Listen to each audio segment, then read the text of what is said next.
Naglabas ako ng video kahapon regarding dun sa ating kababayan na na-hold sa Clark Airport. And ang daming mixed reaction sa comment section.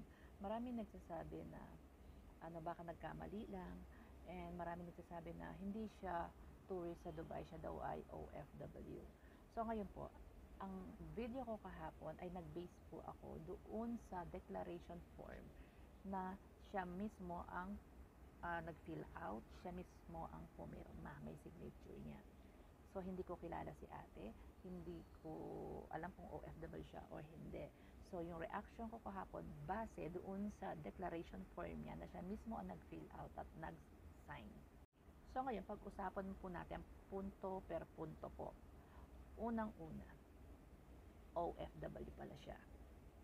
Pero sa declaration form niya, meron ng mali. Kasi, ang chinek niya is resident. Sabi ng iba, baka nagkamali.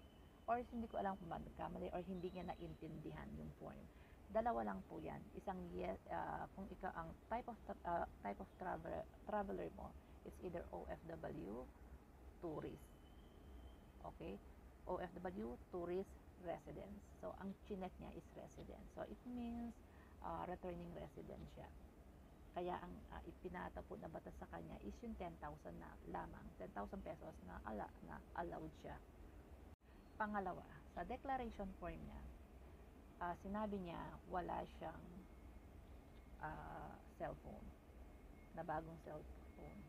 So, sabi nila baka nagkamali lang. Yes or no lang po yon. Kapag no, i-check mo yung no. Kapag yes, i-check mo and then isusulat mo daw kung anong klaseng meron kang gadget sa luggage mo. Pero ang sabi niya is no. Pero nung dumaan sa x-ray po, sa custom x-ray officer, yung kanyang luggage, meron sila nakitang parang sealed mobile. Sealed mobile. So ngayon, nag-request sila na pabuksan, nagagalit pa si ate. So, i-declare niya na wala, pero nung pagbukas ng luggage, is may mga bagong cellphone. So, doon pa lang, nagsinungaling na po siya. Isipin mo ha, kung tama lamang ang declaration niya, OFW ka, kahit 6 na cellphone kaya mong dalhin. Bakit? Kasi kung i-estimate ko yung dala niyang mobile na dalawa na yan, iPhone 12 and itong Oppo, wala pang 50,000. So, 150,000 ang allowance mo. Kahit 6 na cellphone kaya mo magdala. Kaso ang problema, mali ang declaration mo. Ang nilagay mo, residence instead of OFW. And nagsinungaling ka, nasabi mo wala kang dalang mobile, pero nakita sa x-ray at sa pagbukas ng luggage, meron kang dalang mobile, bago, dalawa. Kasi, kung tama lamang yung pag-fill up mo ng form, walang problema, walang issue. As long na hindi ka nag-exceed dun sa required value na allowed ka. Diba? Napakasimple. Kung hindi mo naiintindihan yung form, magtanong ka sa katabi mo. OFW tayo, diba? OFW tayo. Mag-fill out ka ng form, ilalagay mo residence ka. So, tourist ang labas mo. Returning residence ka. Returning residence ka, napakasimple po. Alam mo, hindi naman tayo magkakaroon ng mga issue na ganito kung sumusunod lamang tayo sa guidelines, sa policy ng airport, ng kahit saang bansa pa yan. Ba tayo kapag nagbabakasyon kami sa ibang bansa, inaalam namin yung guidelines, yung mga policy, yung mga rules ng country, ng airport, para ang hirap kasi magkaroon ng aberya pagdating sa airport.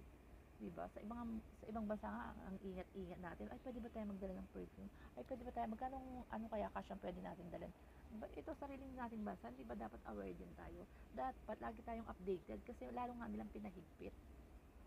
Sabi kasi ni Kabayan sa interview niya, kapag alam mong tama ka, ipaglaban mo. Mali ka nga. Mali ka nga. Ito, panoorin nyo mismo galing kay Arnel Ignacio. Siya na mismo ang nagsabi, mali si Kabayan. Kasi mali ang declaration niya. Ginawa yung instead na OFW, ginawa niya is residence. At hindi niya dineclare pa na meron siyang mobile.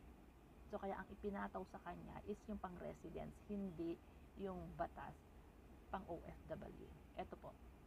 Ignacio naintindihan niya na tama lang ang ginawa ng custom dahil yun talaga yung dapat nilang ipatupad at sa maayos na pamamaraan. Ang warprick lang at walang sa lugar, yung kababayan natin nag-post agad.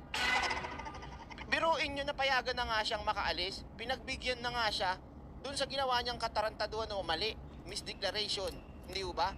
Oh. Anong sabi ni Arnel? Pakinggan nyo ha. We can formulate a messaging format para dito. Ngayon nalaman natin kung saan nagmula. Ginawa ko na dineklara ko. Narinig nyo? Hindi naman pala dineklara eh. Tapos sasabihin mo walang nilabag si ate. Loko-loko ka, Banat Bay. Lakas ng tama mo. So, ang pinataw sa'yo, yung pang turista. Mali ka ng declare eh. Kaya doon ka pumasok. Kaya pag nakita sa x-ray, automatic yung, teka, residence lang siya, bakit may ganito siya? Hindi niya pa ito dineclare ha. Residence nakalagay dito sa form mo, tapos ang dami mong dalang gadget. Lampas-lampas na yan. Sa dineclare na 10,000 lang sa'yo. Sinong tanga rito? Di si Banat Bay. What the fuck?